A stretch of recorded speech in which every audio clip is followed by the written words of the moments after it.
Hello guys, welcome back to my channel. और आज हम इस वीडियो का पार्ट 2 शुरू करेंगे। जैसा कि आपको हमने ड्यू डेट ऑफ मैच्योरिटी तक कर लिया था, हमने पी तक कर लिया था। और उसके आगे पढ़ेंगे कि डेट ऑफ मैच्योरिटी कैसे कैलकुलेट करती है।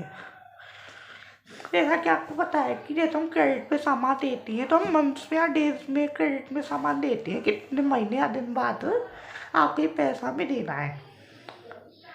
तो उसमें हम कैसे कैलकुलेट करेंगे, ओके। तो हम समझते हैं, अगर हम मंथ्स जैसे 3 मंथ्स का है, 3 महीने बाद है। जैसे आज जनवरी है, 1 जनवरी है, तो 3 मंथ्स ऑफ जनवरी, फरवरी, मार्च, अप्रैल। अप्रैल को 1 अप्रैल को ये डेट ऑफ मैच्योरिटी हो जाएगी। इसमें हम 3 डेज ग्रेस की ऐड करती है। तो 3 डेज ग्रेस के ऐड होने पर क्या हुआ, 4th अप्रैल को डेट ऑफ मैच्योरिटी हमारी हो जाती है। ऐसे ही हम कुछ इलस्ट्रेशन करते हैं। उससे पहले हम कुछ बेसिक बातें जान लेती हैं। डेज का मैंने आपको सिखाई दिया। जैसे डेज में हो गया, जैसे 3 दिन बाद, 3 दिन फिर डेज ग्रेस के हो गए। पब्लिक हॉलीडे जैसे 15 अगस्त को हमारी कोई डेट पड़ रही है तो हम वो बिल उससे 1 दिन पहले ले लेती हैं।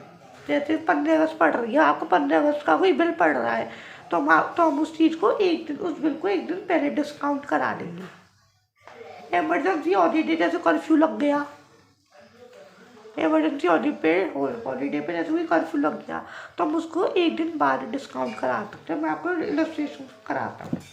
जैसे यहाँ पे लिख रहा है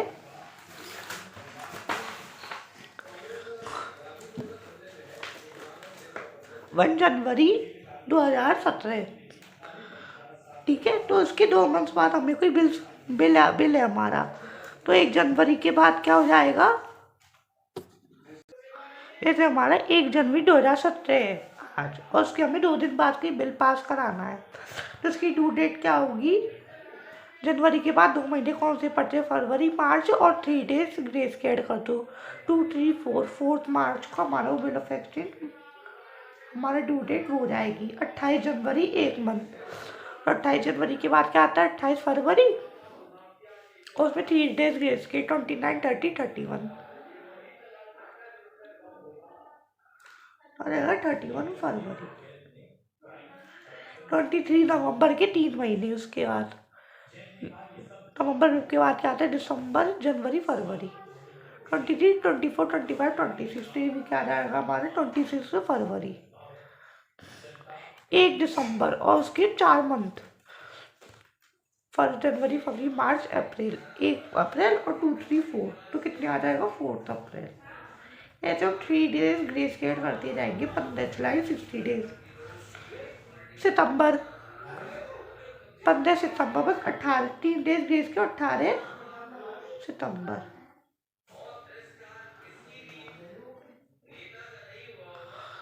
और 11 अगस्त से 2 डेज, 2 डेज का ही हो जाता है।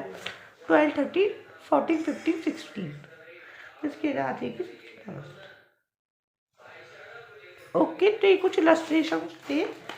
इसके बाद आते हैं हमारे कुछ बेसिक टर्म्स होती हैं। एक तो होता है एक्सेप्टेंस ऑफ बिल।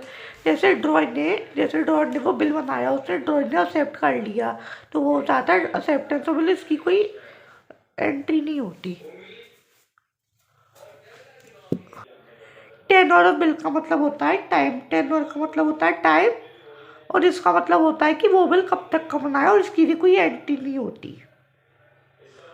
ओके। अब अकाउंटिंग ट्रीटमेंट, इसका हम दो से करते तो होता है बिल रिसीवेबल, एक होता है बिल्स पेबल। बिल रिसीवेबल जो ड्रॉअर के पास होता है, और बिल्स पेबल जो ड्रॉअर के पास होता है। ओके। और option available to the drawer of the bill remains till maturity. वो ड्रॉअर है जो कि उस बिल को मैच्योरिटी रखता है, तब तक वो डिस्काउंट करा के नहीं ले जाता है। डिस्काउंट फ्रॉम बैंक, अगर ड्रॉअर को अर्जेंटली पैसा चाहिए तो वो बैंक के पास जाके उस बिल को डिस्काउंट करा देता है, और बैंक उसके कुछ अपने पैसे काट के उसे कहते हैं discounting charges.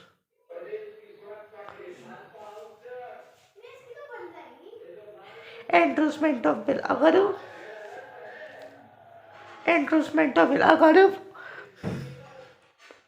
Endorsement of bill वो होता है अगर ड्रॉर को किसी और को पैसा देना तो वो बिल अपने दोस्त को एंडोर्स कर सकता है, और जो एंडोर्सर होता है उसको कहते हैं एंडोर्स, सीधे से बिल मिलने वाला है।